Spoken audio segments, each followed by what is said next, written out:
Hey there, everyone. It's Denise Salcedo standing with me right now. It is Rey Mysterio. Rey, it is so nice to see you out here. I got to tell you, the second I saw you, the mask, it's just shining so bright. I love the design. Thank you very much. I think the light makes it shine a little bit more, right? I love it. I love how it looks there. Yeah, thank you so much. You're like looking like, hey, let me see what I look like. Yeah, let me see. All right, I like it.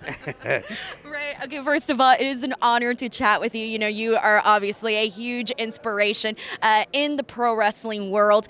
I want to start off by getting your thoughts going into WrestleMania. You have a match against El Grande Americano. This is not your first WrestleMania. You've been in this position before. How do you feel going into to WrestleMania? Very nervous. Still. Wrestling El Grande Americano. I can't wait to beat his, I feel very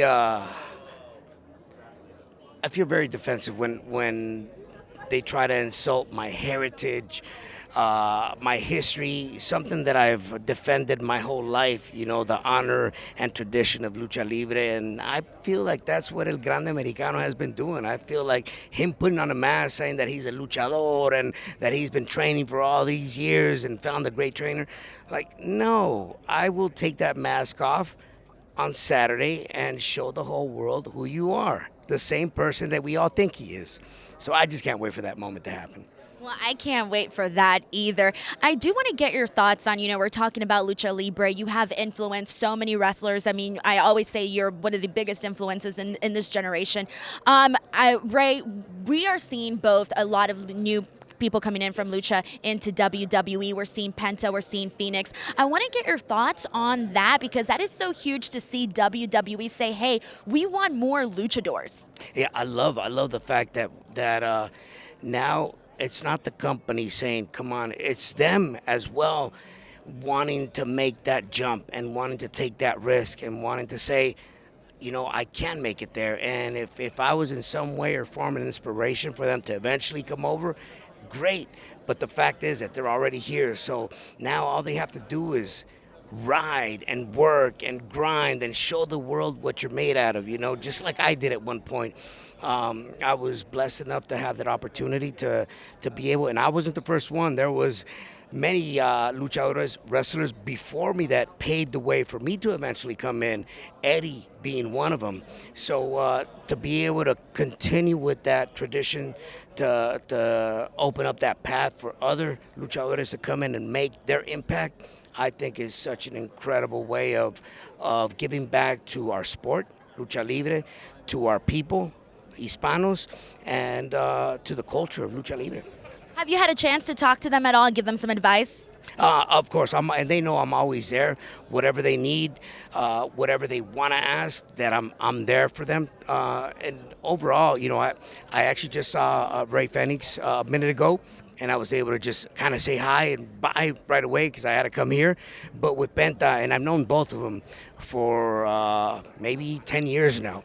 So we've connected before. We've talked about, hey, maybe one day we would love to be there. So to speak about that years ago and to see them now here is such an incredible feeling. Yes. Yeah. Now, I can't even imagine, those are your friends, of course, of seeing them succeed is just so nice. Now, your son, Dominik, you talk about a timeline. We know we saw him since he was a little boy, and now he's gone off to do big and wonderful things in WWE. How have you felt? Can you even describe how does it feel to see your son reach these high career moments? As a father, there's a tremendous sense of pride and orgullo, as we say in Spanish, and not only from my end, but I speak for my wife as well because she did a lot of the raising at home.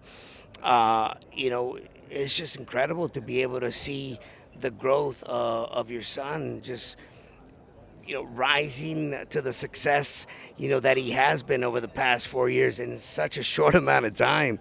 And to know that Sunday he will have his first title opportunity as a singles competitor. We were champions as a tag teams, and first father and son tag team champions in the history of WWE. So now to see him go for his first title on his own, I do feel so much pride for him.